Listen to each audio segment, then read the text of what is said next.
నమస్తే, welcome to our channel. Savitri చివరి రోజుల్లో కోమాలో ఉన్నప్పుడు వెళ్ళిన ఒకే ఒక తెలుగు నటి ఎవరో మనం ఈ వీడియోలో తెలుసుకుందాం.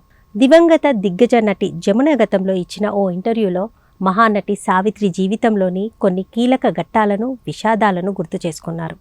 సావిత్రి పెండ్లి, ఆర్థిక సమస్యలు, మద్యపాన వ్యసనం గురించి ఆమె చేసిన సూచనలు, కోమాలో ఉన్నప్పుడు ఇచ్చిన ప్రభుత్వ సహాయ ప్రయత్నాలను ఆవిడ వివరించారు.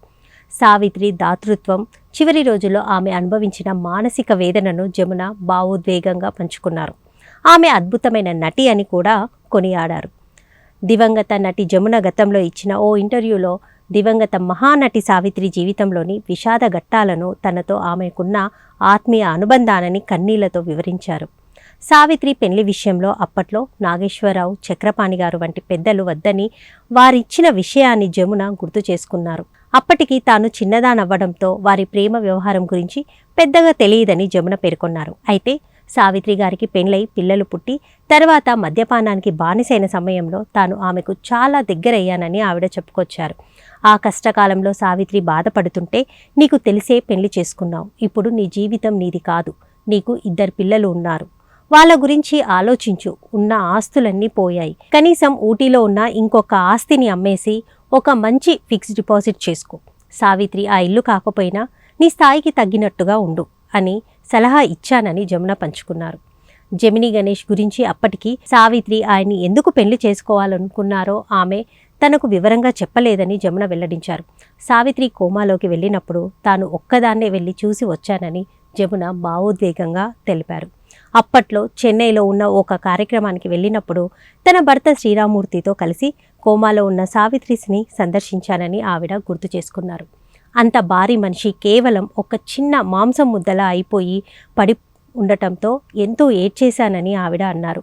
సావిత్రిని అక్క అని పిలిచేదానిని, ఆమె తనను చెల్లమ్మ అని ఆప్యాయంగా పిలిచేదని జమున తెలిపారు. జమున సావిత్రి గొప్ప దాతృత్వాన్ని కూడా వివరించారు. ఒకసారి జలగం వెంగళరావు సినిమా ఇండస్ట్రీ నుంచి సైక్లోన్ రిలీఫ్ ఫండ్ కోసం విరాళాలు సేకరించడానికి వచ్చారట. అప్పుడు ఆయన మెడలో దండ వేసినప్పుడు ఎవరు నయా పైసా ప్రకటించలేదట. సావిత్రి తన మెడలో ఉన్న బంగారు దండను తీసి ఇచ్చేస్తారని, ఆ దండను వేలం వేయగా ఆ రోజుల్లో 25,000 రూపాయలు వచ్చాయని, ఆ డబ్బును సైక్లోన్ సహాయ నిధిగా ఇచ్చారని జమున వెల్లడించారు.